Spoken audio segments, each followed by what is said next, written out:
Posmodernismo. En esta oportunidad vamos a trabajar el tema del posmodernismo desarrollado aquí en el Perú, en el momento que nosotros conoceremos como simbolismo, teniendo como representante al poeta José María Eguren. ¿Qué entenderemos por el término posmodernismo? En la sesión anterior habíamos hablado de la etapa denominada modernismo, y entiéndase por modernismo que era algo nuevo, lo moderno.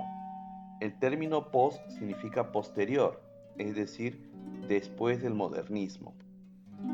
Esta etapa, movimiento o escuela literaria, prácticamente va a ser un periodo de transición entre la etapa anterior, que fue el modernismo, y la que estaba por venir, que era la vanguardia. Es decir, solamente fue un breve periodo que se va a desarrollar aquí en la literatura peruana.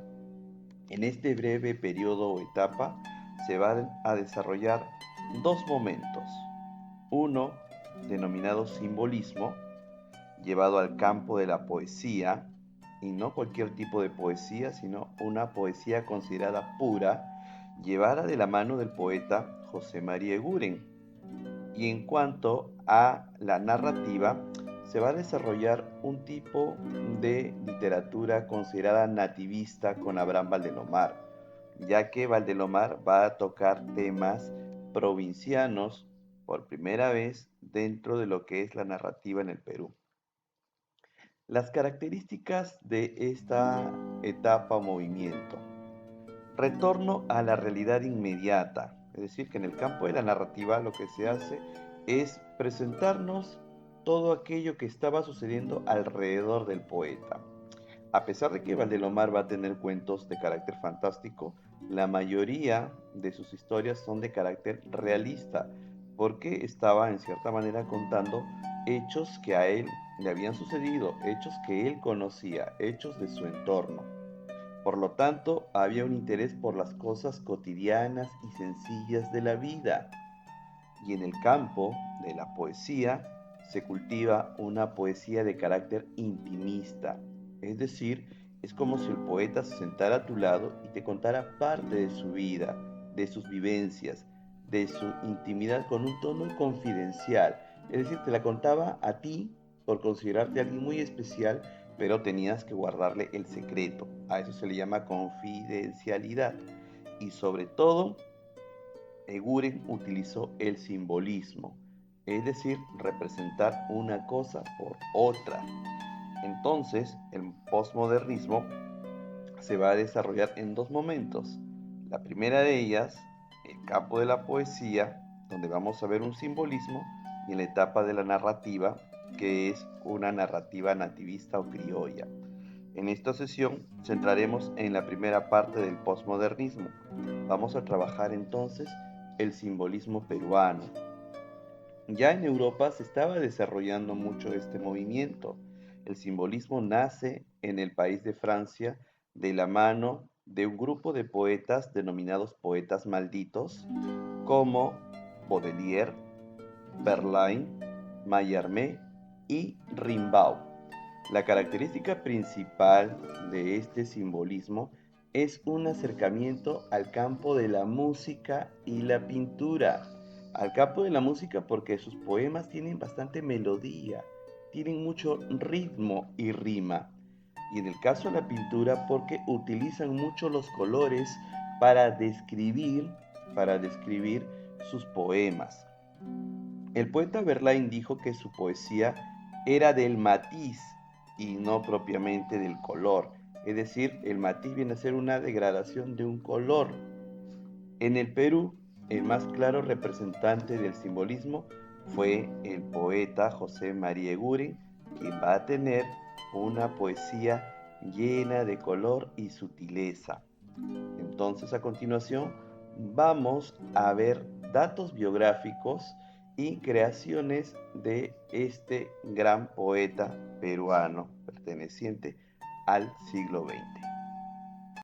Dime, Totoro, ¿tú conoces algo sobre José María Eguren? Pues bien, ¿te gustaría conocer?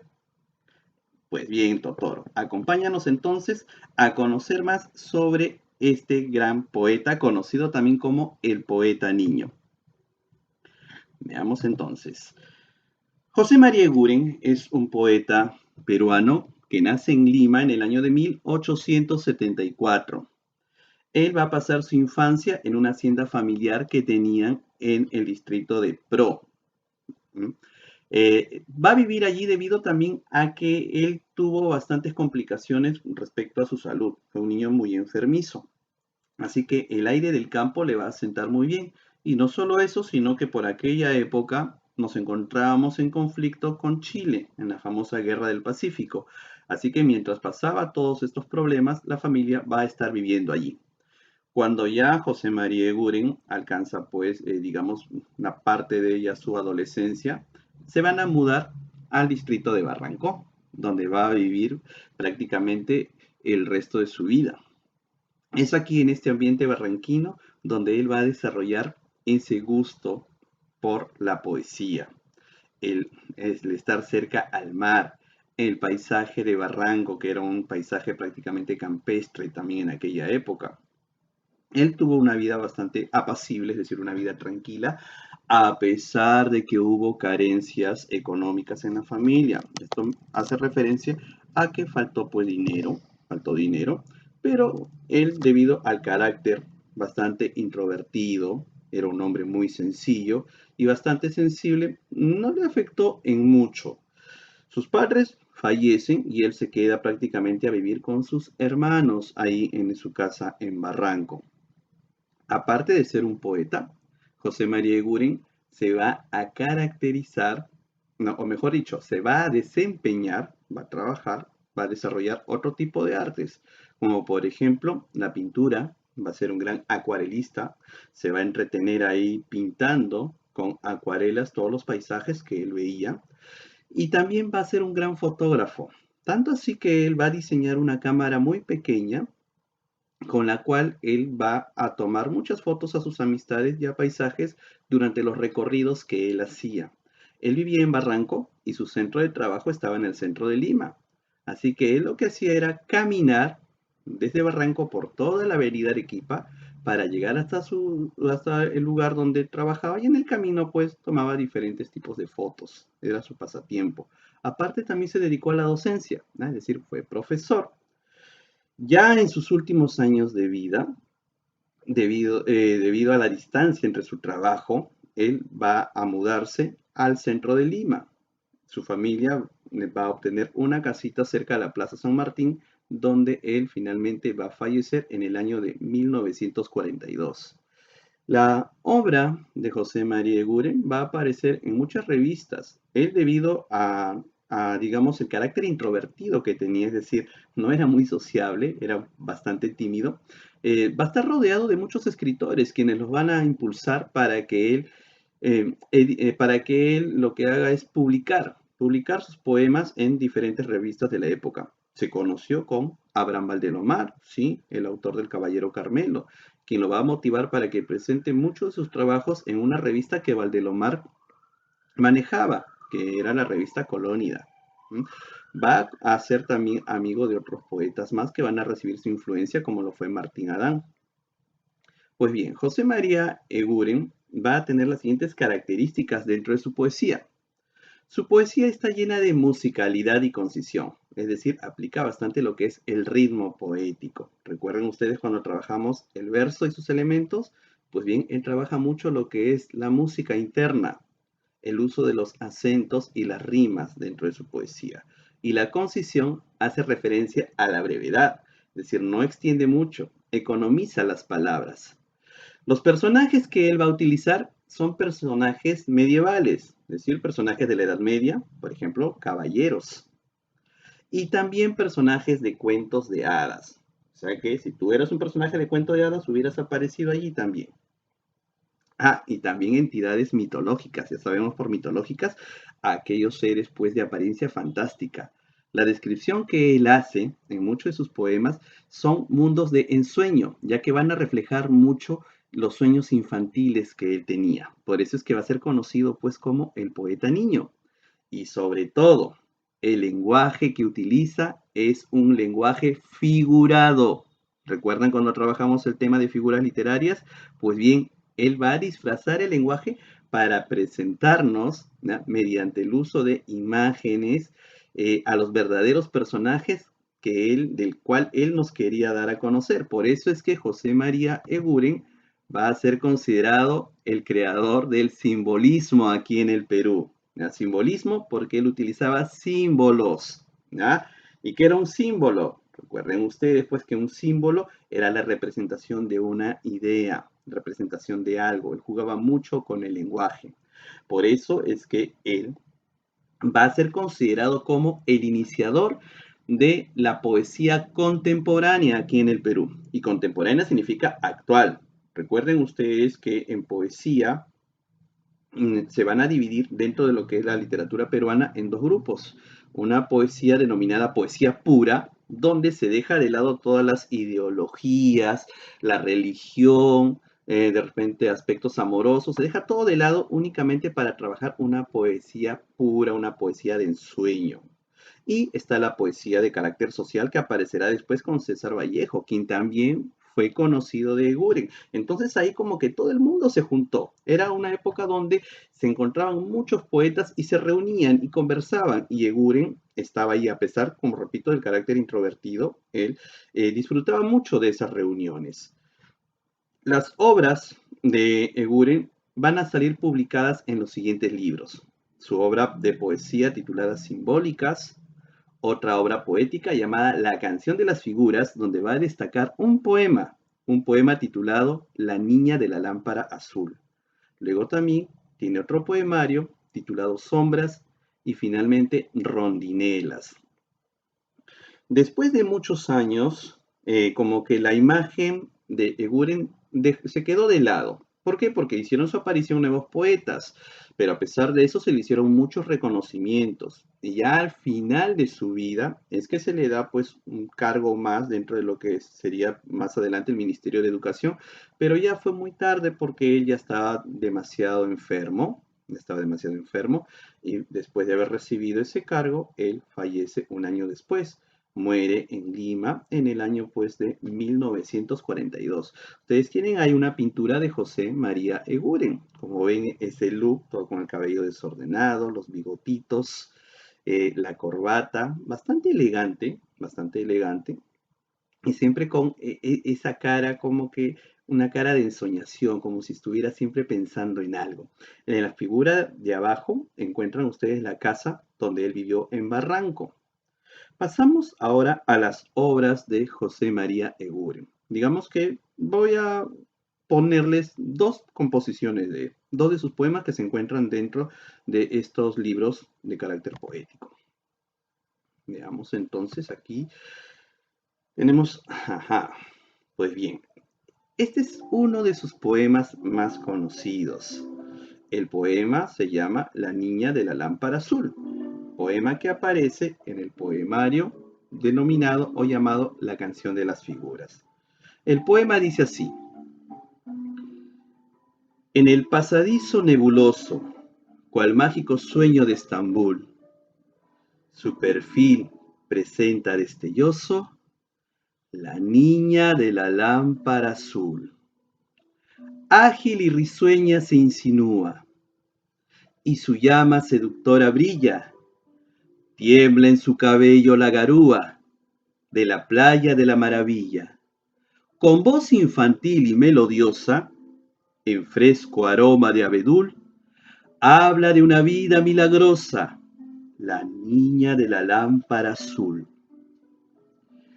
Con cálidos ojos de dulzura y besos de amor matutino, me ofrece la bella criatura un mágico y celeste camino. De encantación en un derroche, y endeleda vaporoso tul, y me guía a través de la noche la niña de la lámpara azul. ¿Mm? Pues bien, este poema, que pertenece al libro La canción de las figuras, es un poema muy simbólico. Digamos que Así, a una primera lectura uno podría creer que se trata verdaderamente de una niña portando una lámpara.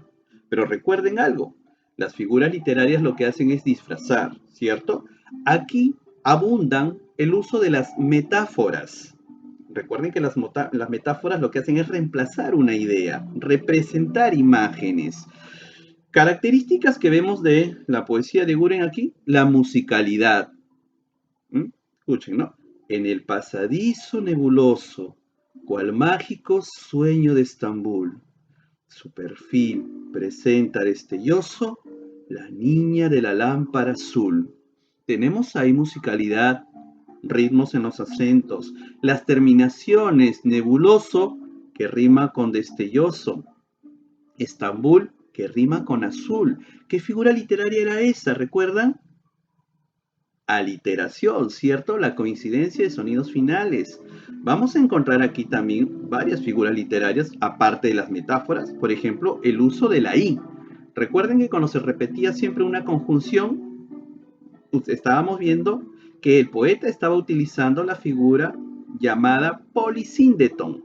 Y ahí tenemos ahí bastantes de esa. Juega mucho con el color también. El color representa bastantes estados de ánimo. Y aquí, volviendo al asunto de quién era esta niña de la lámpara azul. Aquí ya nos está presentando paisajes de ensueño, al mencionarnos cuál mágico sueño de Estambul. Recuerden ustedes que Estambul es una ciudad fabulosa, una ciudad del Medio Oriente, vinculada mucho a seres mágicos, genios encerrados en lámparas, alfombras voladoras, y aquí nos habla de un pasadizo nebuloso. El pasadizo nebuloso, pues, es la representación del cielo, el cielo lleno de nubes, ¿correcto? Y dentro de este cielo lleno de nubes dice que su perfil presenta destelloso la niña de la lámpara azul. ¿Quién se presenta en el cielo destelloso, es decir, mostrando una luz? ¿Ya tienen la respuesta? Vamos a ver, vamos a continuar entonces. Dice, ágil y risueña se insinúa y su llama seductora brilla. Tiembla en su cabello la garúa de la playa de la maravilla. Garúa, está hablando pues de una fina llovizna. Está hablando de playa, el mar, cerca a Barranco. Imagínense a Eguren sentado mirando de su ventana el mar. Se ve pues prácticamente el cielo lleno de nubes. Una fina garúa que puede ser tal vez por el estar cerca al mar, que siempre ocurre pues que hay una especie de brisa marina y que te trae estas gotitas. ¿Mm? Y también en el mar, pues, hay algo que está brillando sobre él, resplandeciente. ¿Ya saben entonces quién es la niña de la lámpara azul? Así es, la niña de la lámpara azul no es una niñita, es la luna que está brillando, que se nos está presentando, dice allí, ¿no? Se nos presenta destelloso y de perfil. Puede ser pues que la luna se encuentre en cuarto creciente o cuarto menguante, cuando está así pues como ustedes lo conocen, ¿no? Como media lunita, está entonces ahí de perfil. Y su lámpara azul pues viene a ser el cielo o hasta incluso el mar azul, que se refleja con la luz cálida de la luna, ¿correcto? Entonces aquí, cuando leen ustedes La niña de la lámpara azul, ante una primera lectura uno puede creer que se trata de una niñita andando con una lámpara por ahí en algún pasadizo, pero recuerden que Guren está jugando con las ideas, está jugando con los símbolos, y él lo que nos quiere hablar es simplemente de la luna, que está mostrando pues todo su brillo ahí en el cielo y todo lo que hay alrededor, y lo habla con bastante musicalidad y nos presenta como si fuera una especie de sueño mágico, con lugares de ensueño como es Estambul. Entonces, Eguren es digamos, el creador o iniciador del simbolismo aquí en el Perú. Y vamos con otra composición más. Otra composición más. A ver, pasamos aquí a la siguiente. Ahí está. Bien. Ahí tenemos un poema titulado Los Robles. Bien. Este poema dice así, ¿no? En la curva del camino, dos robles lloraban como dos niños. Y había paz en los campos y en la mágica luz del cielo santo. Yo recuerdo la rondalla, de la onda florida de la mañana, en la noria de la vega, las risas y las dulces pastorelas, por los lejanos olivos, amorosos cantos de caramillos, con calma campesina, como de incienso, el humo subía, y en la curva del camino los robles lloraban como dos niños. ¿Sí? Ese poema pertenece a su libro titulado Simbólicas, justamente porque hace símbolos. ¿Te gustó el poema, Totoro? ¿Mm? ¿Quiénes son los robles, Totoro? ¿Crees que son robles de verdad? ¿Ustedes creen que sean robles? Totoro piensa que sí, que está hablándonos de robles. ¿Mm? Pues déjame decirte, Totoro, que no son efectivamente unos robles de quien está hablando allí nuestro querido José María Eguren. Veamos, analicemos entonces aquí. Dice, en la curva del camino, dos robles lloraban como dos niños. Recuerden ustedes que él está haciendo uso de imágenes, de símbolos. ¿Qué es un roble? Un roble es un árbol, ¿verdad? Y lo que caracteriza al roble, pues, es su dureza. Mientras más viejos son, más duro es su tronco, ¿no? Y aquí nos dice que en la curva del camino, dos robles lloraban como dos niños. ¿Los robles podrán llorar? No, ¿verdad? Aquí le está dando una característica humana. ¿Cómo se le llama a eso en figuras literarias? Personificación, correcto, muy bien. Es darle cualidades humanas a lo que no es humano. Entonces aquí ya nos está presentando a dos robles que están llorando en la curva de un camino, dice. Continuamos con el análisis del poema. Dice, y había paz en los campos. Yo recuerdo la rondalla. Rondalla es el término que se usa para referirnos a las rondas que uno juega cuando es niño, ¿no? Es el famoso el arroz con leche, que tú jugaste alguna vez, o el que pasa el rey. Y si no jugaste eso, no tuviste infancia. Y ahorita mejor ponte a jugar, agarra a tu familia, tómalos de las manos y pónganse a jugar el arroz con leche un rato ahí para que recuperen esos tiempos perdidos. Pues bien, acá él está recordando entonces la rondalla, significa que está recordando parte de su infancia, de la onda florida de la mañana, dice todavía, ¿no? En la noria de la Vega, es decir, está hablando pues de un lugar, un campo donde jugaban alegremente a la ronda. Las risas y las dulces pastorelas, poemas de pastores, por lejanos olivos, amorosos cantos de caramillos, caramillo un instrumento musical. Acá entonces nos está transmitiendo muchas sensaciones, un campo, una música suave, niños jugando. Luego dice, eh, con la calma campesina como de incienso el humo subía, y en la curva del camino dos robles lloraban como dos niños. Está terminando el poema tal y como empezó. Entonces aquí la pregunta es, ¿quiénes son los que están llorando en sí? ¿Se referirá a árboles? ¿Y qué significa la curva del camino? Pues bien, acá Guren lo que está hablando al referirse a la curva del camino es una etapa en la cual pues nuestra vida que está así yendo directa, directa, de pronto da una curva. Y esta curva pues ya prácticamente va a irse a un descenso. Está hablando de cuando uno ya es anciano, cuando uno ya ha llegado a un punto de quiebre donde sabes pues que ha ido más, ya ha llegado parte de tu vida y que ahora solo te quedan los recuerdos. Y en este caso, al mencionar a los árboles, los robles, está haciendo referencia a una representación de dos personas adultas, dos personas mayores que ya llegaron al tope de su vida y que ahora, al llegar a la etapa de la ancianidad, son adultos mayores, empiezan a recordar su etapa infantil y ese recuerdo los llena pues de nostalgia y eso hace pues que ellos lloren como dos niños. ¿Mm? Entonces aquí vemos pues que José María Eguren ha sido uno de los poetas más grandes que hemos tenido dentro de lo que es la poesía simbolista. Él es el creador. Después de esto ha tenido varios seguidores, como lo ha sido Martín Adán, quien fue su amigo y discípulo después, porque admiraba mucho a José María Eguren. Y así hasta la actualidad hay varios poetas que obviamente han tomado como modelo a José María Eguren y continúan con la creación que él tiene. Habrá una actividad dentro del cajón de actividades para que ustedes desarrollen en casa. Espero que les haya gustado la clase de hoy. Y Totoro, ¿te gustó Eguren? Muy bien, Totoro. A Totoro le gustó Eguren. Espero que ustedes también lean un poquito más Eguren. Y conmigo será hasta la próxima ocasión. Chao, dile chao a todos, Totoro. Oye, a ver, Totoro, Totoro. Ahí está. Ahí está. Muy bien, Totoro. Entonces, cuídense, chicos. Cuídense. Y nos estamos viendo. Chao.